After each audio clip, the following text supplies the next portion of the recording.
Olá pessoal, tudo bem? No vídeo de hoje eu vou contar para vocês como foi a transição da presidência do Ministério do Belém, do pastor Cícero Canuto de Lima para o pastor José Wellington Bezerra da Costa. Mas antes, se inscreva no canal, deixe o seu curtir. Nós estamos rumo aos 10 mil inscritos, então verifica aí se você ainda não é inscrito, se inscreva no canal, ative o sininho de notificações, porque aí você é avisado pelo YouTube quando eu postar novos vídeos. Lembrando que tem vídeo todos os dias às 10 horas da manhã, não percam nenhum deles. Quem acompanha o canal sabe que nos sábados eu sempre estou postando testemunhos. Testemunhos que foram publicados no jornal Mensageiro da Paz. Já no domingo, eu estou fazendo o domingo biográfico, onde eu trago uma breve biografia de nomes assembleianos do pentecostalismo. Ontem, por exemplo, eu postei o vídeo do pastor José Wellington, mas para ele não ficar muito comprido, eu deixei essa parte da transição para eu dar mais detalhes para vocês num vídeo separado. Então é sobre isso que a gente vai falar.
Acontece o que? No ano de 1973, o pastor Cícero Canuto de Lima tinha um vice-presidente.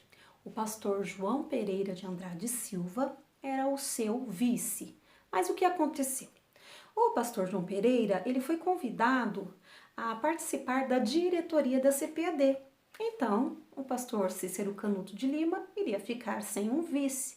E quem ele chamou para ser seu vice? O pastor José Wellington Bezerra da Costa. Lá pelos anos de 1977, o pastor Cícero Canuto de Lima, ele estava com 84 anos e ele começou a apresentar alguns problemas de saúde. Ele foi diagnosticado com estereosclerose, é um endurecimento da parede arterial.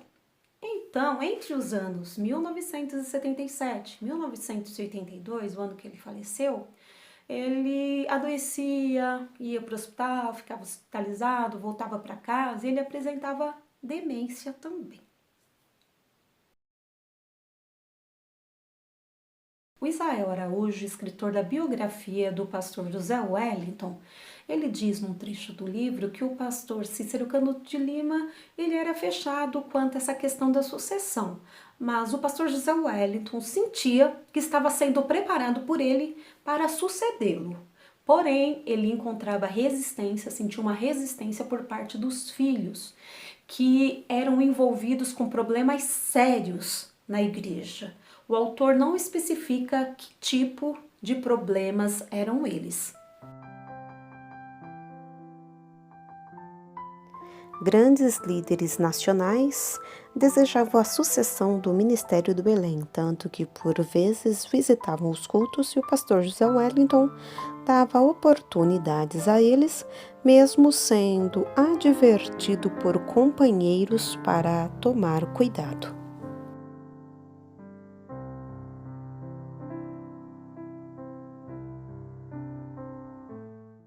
Era final de 1978, a saúde do pastor Cícero Canuto continuava frágil e como a diretoria sabia que tinha que ter os documentos, atas registradas logo no início do ano, tinha uma reunião da diretoria no primeiro dia do ano, no caso dia 1º de janeiro, ocorria uma eleição da diretoria. Então estava se aproximando esse dia, aí no dia 31 de dezembro de 1978, o pastor Cícero, mesmo que debilitado, ele foi até a igreja para fazer esses ajustes, apontar os nomes que eles iriam apresentar nessa reunião para que fosse votado a diretoria. Aí o que acontece? O pastor José Wellington foi fazendo as anotações e disse, o presidente é o senhor, quem é o vice? O vice é você. Primeiro tesoureiro, o primeiro tesoureiro eu vou alterar. O restante do segundo tesoureiro para frente, ele optou por reeleição. Ok. Então ficou acordado que no dia 1º, no outro dia, ele ia apresentar na reunião os nomes, Vou manter eu como presidente, José Wellington como vice, ia dar o nome do novo primeiro tesoureiro e o restante iriam ser os mesmos. E a igreja, os obreiros iriam votar, iriam dizer se aceitavam aquela diretoria ou não. Mas o que acontece? Chegou o dia, 1º de janeiro. Cadê o pastor Cícero Canuto de Lima? O pastor Cícero Canuto de Lima não compareceu. Aí o que o pastor José Wellington fez? Deixou o pastor Grangeiro na direção do culto, chamou o missionário Eurico Bergstein e mais 3 obreiros e foram até a casa do pastor Cícero Canuto de Lima, que ficava bem perto. Chegando lá, eles chamaram o pastor. Quem atendeu foi a irmã Esther, esposa do pastor Cícero, e abriu uma janelinha e perguntou: o que você quer? Perguntou o que o pastor José Wellington queria. E o pastor José Wellington disse que precisava conversar com o pastor Cícero Canuto de Lima. E ela disse que ele não iria atender. E o pastor José Wellington insistiu, para ser atendido, mas ela foi bem resistente, fechou a janelinha e não atendeu. Então o missionário Henrique Bergstein ficou preocupado, falou: gente, o que a gente vai fazer? Amanhã já tem que levar essa ata registrada, a gente tem conta para pagar, tal. Ficou preocupado. Aí o pastor José Wellington disse: eu tenho uma ideia.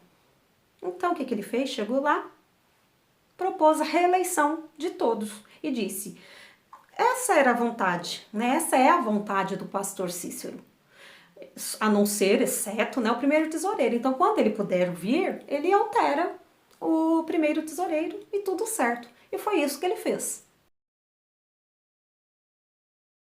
Os filhos do pastor Cícero Canuto de Lima, o que eles fizeram depois disso?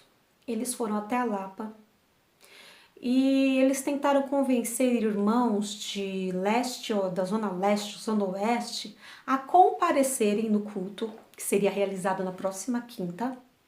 E eles estavam tentando convencer o pai a indicar o pastor João Alves Correia. É o pastor lá de Santos. Eles queriam que o pastor João Correia fosse o seu sucessor, o sucessor do pai. Se você não conhece a história do pastor João Alves Correia, dá uma olhadinha aí no vídeo, na playlist da CGADB, Presidentes da CGADB, tem um vídeo dele, que ele foi um dos presidentes da CGADB em algum período aí da história, tá bom? E aí o que o pastor José Wellington fez? Também convocou obreiros, convidou os pastores para que comparecessem a esse culto, de quinta-feira. Então chegou o tal culto de quinta-feira. Como estava em construção o templo antigo ali do Belém, o motorista entrou com o pastor no carro, Cícero Canuto, e o deixou próximo ao púlpito.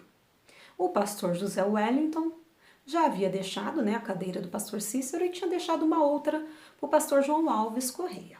O pastor Cícero Canuto de Lima, ele justificou a ausência dele no culto do dia 1º, no culto de eleição, dizendo que o médico proibiu, falando que ele não tinha condições de comparecer naquele dia. Então, por isso que ele se ausentou. E aí ele foi logo dizendo que ele foi ali ao culto para entregar a igreja para o pastor João Correia e se a igreja aceitava-o. Ninguém da igreja se manifestou. Então, o que o pastor José Wellington fez? Pediu licença, pegou o microfone e perguntou para a igreja, repetiu, para a igreja. Irmãos, o pastor disse que veio aqui entregar a igreja para o pastor João Correia. Vocês aceitam? Quem aceita, se coloque de pé. Ninguém se colocou de pé. Então ele virou para o pastor Cícero e disse: pastor, a igreja não quer o pastor João Correia. E o pastor Cícero disse baixinho para o pastor José Wellington: eu não mando mais nada aqui, e foi embora. A presidência então continuou com o pastor Cícero Canuto de Lima, ainda que bem fragilizado fisicamente. Posteriormente a esse culto de quinta-feira, o pastor Cícero Canuto foi hospitalizado. Então o pastor José Wellington, juntamente com o pastor José Pereira, os dois foram lá visitá-lo. Chegando lá, tinha um filho e uma filha do pastor Cícero acompanhando. O médico perguntou quem era, o pastor José Wellington, ele disse que era o vice, e ele falou que a situação do pastor Canuto era irreversível e ele não tinha condições de continuar no cargo que ele tinha. Então, o que o pastor José Wellington fez? Pediu para ele um atestado, que nesse atestado o médico assinasse afirmando essas informações, que ele não tinha mais condições. E o médico fez. No livro, o Isael Araújo fala que esse atestado nunca foi visto por ninguém até o dia de hoje. Nunca mais foi visto por ninguém. Ficou com o pastor José Wellington. Enquanto isso, familiares e outros pastores de fora do Ministério do Belém pressionavam o pastor Cícero para que ele colocasse o pastor João Alves Correia na presidência. Estava se aproximando o domingo de ceia e o pastor José Wellington recebeu uma ameaça de uma pessoa próxima à família do pastor Cícero Canuto de Lima, dizendo para ele entregar a igreja ao pastor João Correia no domingo de ceia. Chegou o dia da ceia, o domingo de ceia, e o que o pastor José Wellington fez? Convidou parte do ministério, dos pastores que pertenciam ao ministério, e concomitantemente à ceia, ele levou esses pastores para um determinado local e comunicou o que estava acontecendo. E ali mesmo, eles formaram, eles organizaram uma comissão para formalizar a jubilação do pastor Cícero Canuto de Lima. Sendo assim, o pastor José Wellington foi até a casa do pastor Cícero Canuto de Lima, onde ele aceitou a jubilação, ele assinou um documento constando tudo aquilo que ele necessitava. Por exemplo, remédio, motorista, médicos, enfermeiros e um salário. Inclusive, esse salário ficaria em 50% para sua esposa, a irmã Esther, caso o pastor Cícero falecesse. Foi isso que aconteceu. O culto de ceia foi concluído sem maiores problemas. Os ameaçadores não compareceram à reunião. Em 6 de janeiro de 1980, o pastor José Wellington convoca uma reunião com pastores da capital e interior, onde foi discutida essa questão de sucessão, de transição. E ficou acordado ali que a partir daquela data, o pastor José Wellington seria o presidente das Assembleias de Deus, Ministério do Belém. Essa escolha desagradou muitos líderes assembleianos veteranos, tanto que um enviou uma carta protesto para a CGADB, contestando esta escolha. Na comemoração do aniversário do pastor José Wellington, em outubro de 1982, os pastores do Ministério do Belém assinaram um documento manifestando seu apoio e reafirmando a sucessão do pastor José Wellington Bezerra da Costa no cargo de presidente das Assembleias de Deus. Pastor José Wellington, então, com 45 anos de idade, quase 25 anos de pastorado, se tornou o 8º pastor presidente do ministério. Hoje, 40 anos depois, o pastor José Wellington continua na presidência e o processo de transição, de sucessão e jubilação, eu não sei a que pé anda, não sei como ele irá agir, se ele irá deixar seu vice, ou se ele irá apresentar alguns nomes para que o ministério, para a igreja escolher. Cenas dos próximos capítulos. Aguardemos. Se você gostou do conteúdo do vídeo, deixa o seu curtir. Se inscreva no canal para você não perder nada. Aliás, amanhã eu vou postar um vídeo sobre a crise pela qual a Igreja Assembleia de Deus no estado do Pernambuco está passando. Não percam!